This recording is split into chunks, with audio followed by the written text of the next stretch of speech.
Tubaniriza ku channel yaffe eno gye bayita Wejjanjabe, era nkuleetedde eddagala eryo ly'olaba ku screen yo. Eddagala ly'olaba ku screen yo eryo gye bayita mutasukakkubo. Abamu mwali muliwuliddeko, wonna mwali mulirabyeko, era n'abamu mumanyi kye likola.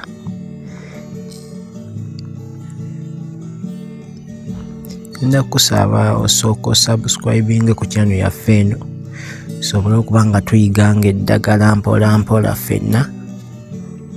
Osobole oyiga eddagala Wejjanjabe obulamu bwo, kuba oyinza okuba waliwulirako naye nga tomanyi bwe lifaanana.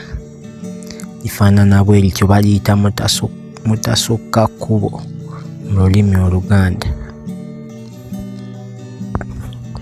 Mwebale tugoberera ku channel yaffe eno. Ndabasaba mwongere okusubscribinga tusobole okufunanga ebipya.